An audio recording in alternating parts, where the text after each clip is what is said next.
Continuity টেস্টটা হচ্ছে যে আমি সুইচ দিলে বাতিটা জ্বলবে কিনা। অনেক সময় দেখা যায় যে হচ্ছে এই হোল্ডারে রাবারের উপরে কানেকশন পড়ে, দেখা যাচ্ছে সুইচ দিলে বাতিটা জ্বলে না। তাহলে আমরা বুঝতে পারবো যে সুইচ দিলে বাতিটা জ্বলবে কিনা। এসআর ট্রিপল ইউটিউব চ্যানেল এবং ফেসবুক পেজের পক্ষ থেকে সবাইকে শুভেচ্ছা এবং স্বাগতম। টেস্টের ধারাবাহিকতায় যে সাপ্লাই দেওয়ার আগে কি কি টেস্ট করতে হয়, তো দেখা যাচ্ছে গত পর্বে আমরা পোলারিটি টেস্ট সম্পর্কে নিয়ে বিস্তারিত আলোচনা করেছিলাম। আজকে আমরা কন্টিনিউটি টেস্ট সম্পর্কে বিস্তারিত আলোচনা করব, কি কি মাধ্যমে এই কন্টিনিউটি টেস্টটা করা যায়। তাহলে কন্টিনিউটি টেস্টটা কি, এটা আগে আমরা বুঝবো। কন্টিনিউটি টেস্টটা হচ্ছে যে আমি সুইচ দিলে বাতিটা জ্বলবে কিনা। অনেক সময় দেখা যায় যে হচ্ছে এই হোল্ডারে রাবারের উপরে কানেকশন পড়ে, দেখা যাচ্ছে সুইচ দিলে বাতিটা জ্বলে না। তাহলে আমরা বুঝতে পারবো যে সুইচ দিলে বাতিটা জ্বলবে কিনা। এখানে ডেমো প্রজেক্ট, যখন আপনার বাসা বাড়িতে করবেন সুইচ থাকবে এক পাশে, আপনার লোড থাকবে অনেক দূরে, বোঝার কোনো উপায় নেই। তাহলে আপনি এই সুইচ বোর্ড থেকে সাপ্লাই দেওয়ার আগে বুঝতে পারবেন যে সুইচটা দিলে বাতিটা জ্বলবে কি না। তাহলে আমরা তিনটি উপায়ে টেস্টটা করা যায়। প্রথমে আমরা একটা টেস্ট বোর্ড নিয়েছি, তারপরে নেব আমরা ডিজিটাল অ্যাভোমিটার, তারপরে নেব হচ্ছে মেগার। তাহলে প্রথমে আমরা টেস্ট ল্যাম্পের মাধ্যমে কীভাবে কন্টিনিউটি চেক করা যায় এটা আমরা এখন দেখব। তো আমি একটা টেস্ট ল্যাম্প নিয়েছি, তো টেস্ট ল্যাম্পে দেওয়ার লাইন দেওয়ার পরে আমি এটা দুটো একসঙ্গে লাগালে বাতিটা জ্বলে উঠবে। তো আমরা এখন দেখব এই টেস্ট ল্যাম্পের সাহায্যে কীভাবে কন্টিনিউটি টেস্ট করা যায়। টেস্ট ল্যাম্পের একটা প্রোব আমি নিউট্রালে রাখছি, যেহেতু সুইচ বোর্ডে কোনো নিউট্রাল নাই, তাহলে আমাদের সুইচ দিলে বিদ্যুৎটা কী হয়, ফেজ তার দিয়ে নিউট্রাল দ্বারে উৎসে ফিরে যায়। তাহলে আমি নিউট্রাল দ্বারে একটা ধরলাম, ধরার পরে আমি সুইচের উপর প্রান্তে কানেকশন দেবো। তাহলে কি সুইচ অন করলে লোডটা জ্বলবে কিনা আমরা দেখব।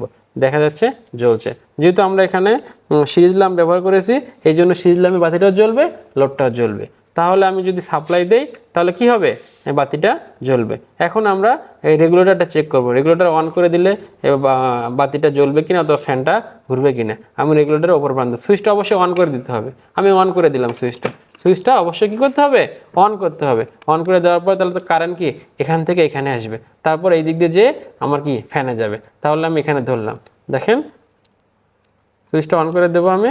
হ্যাঁ দেখেন, তাহলে সুইচটা অন করে রেগুলেটর যদি দেওয়া আছে রেগুলেটরটা আমি ঘুরাবো, দেখেন তাহলে রেগুলেটরটা করতেছে। যেহেতু টেস্ট ল্যাম্প সবগুলোতে কারেন্ট চলে গেছে, তার মানে কি আছে, তার কন্টিনিউটি ভালো আছে। তার মানে আমি যদি এখানে টেস্ট ল্যাম্পের ব্যবহার করার কারণে সবগুলো বাতি জ্বলে উঠলো, তাহলে এই টেস্ট ল্যাম্পের মাধ্যমে আমরা কি করতে পারি, যে সাপ্লাইয়ের আগে সুইচ দিলে বাতিটা জ্বলবে কিনা কন্টিনিউটি টেস্ট করতে পারি। আমরা এখন অ্যানালগ অ্যাভোমিটারের মাধ্যমে এই সার্কিটের কন্টিনিউটি ঠিক আছে কিনা, সুইচ দিলে বাতি জ্বলবে কিনা টেস্ট করব।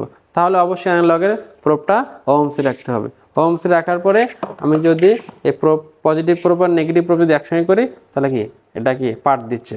তাহলে আমরা এখন দেখব তো এই সুইচ দিলে এই বাতিটা জ্বলবে কিনা। তাহলে যেহেতু এই বাতিতে কোনো নিউট্রাল নাই, তাহলে আমি নিউট্রালটা এই বাসবার থেকে ধরলাম, ধরার পরে সুইচ অন করে দিছি। আমি সুইচ কী করছে, অন করছে। সুইচ অন করলে এই বাতিটা জ্বলবে কিনা, তার মানে এই দিক দিয়ে ফেজ যে আবার কি নিউট্রাল দিয়ে ব্যাক হবে। তাহলে আমি এটা এখানে নিউট্রালে ধরলাম এবং এই সুইচের ওপর প্রান্তে ধরলাম, তাহলে দেখা যাচ্ছে যে পাওয়ার দিচ্ছে। তার মানে বিদ্যুৎ এই লাইনটা হয়ে বা লোড হয়ে নিউট্রালে ফেরত আসছে। তো আমি রেগুলেটরটা চেক করবো এখন, তো রেগুলেটরটাও কি পাওয়ার দিচ্ছে। তাহলে আমি বুঝলাম যে এই সুইচ দিলে এই বিদ্যুৎটা রেগুলেটর হয়ে আবার নিউট্রালে কি আসবে, ফিরে আসবে। এইভাবে আমরা অ্যানালগ অ্যাভোমিটারের মাধ্যমে কন্টিনিউটি টেস্ট করতে পারি। এখন আমরা মেগারের সাহায্যে আমরা এটা পরীক্ষা করব। মেগারে হাতল ঘুরাবো এবং ঘুরানোর সঙ্গে পজিটিভ এবং নেগেটিভ প্রোব যদি একসঙ্গে লাগাই তাহলে জিরোর দিকে আসবে। তার মানে আমরা যদি জিরোর দিকে আসে তাহলে কন্টিনিউটি ভালো আছে। এই জন্য আমরা কি করব, এই যে পজিটিভ প্রোবটা এই যে নিউট্রালে রাখবো, যেহেতু আমার এখানে নিউট্রাল নাই এই নিউট্রালে রাখবো এবং সুইচ আমি অন করে রাখছি।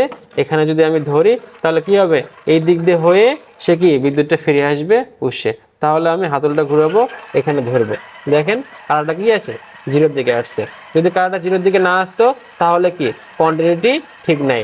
এই বাতিটা কি যে কোনো হয়, বাতিটার হোল্ডারের যে না স্ক্রু আছে, স্ক্রু রাবারের উপরে কানেকশন পড়তো, অথবা জয়েন্টে কি যে নিউট্রালের জয়েন্ট আছে, জয়েন্টটা ওপেন হয়ে গেছে। তাহলে আমরা সুইচ দিলে কি হবে না, বাতি জ্বলবে না। এখন আমি রেগুলেটরটা চেক করব। অনুরূপভাবে আমি কি করছি, নিউট্রালে আমি কি করছি, একটা প্রোব লাগাইছি। এখন আমি কি করব, সুইচ অন করছি। এখন এই যে রেগুলেটর উপর পর্যন্ত ধরবো, দেখেন সে কি কাটারটা জিরোর দিকে আসছে। তার মানে বিদ্যুৎটা এই দিক দিয়ে হয়ে কোথায় আসছে, ও সে নিউট্রালে ফিরে আসছে। যদি এখানে পার্ট না দিত তাহলে মনে করতাম যে কোনো জয়েন্টে অথবা সিলিং রোজে কোনো সমস্যা আছে। তাহলে এইভাবে আমরা মেগারের সাহায্যে, অ্যানালগ অ্যাভোমিটারের সাহায্যে, টেস্ট ল্যাম্পের সাহায্যে কি কন্টিনিউটি টেস্ট করতে পারবো। কন্টিনিউ টেস্ট না করলে আপনি বুঝতে পারবেন না যে সুইচ দিলে লোডটা অন হবে কিনা। এইসব টেস্ট করতে হবে অবশ্যই সাপ্লাই দেওয়ার আগে। তো ভিডিওটা যদি ভালো লাগে লাইক, কমেন্টস এবং সাবস্ক্রাইব করে পাশে থাকবেন।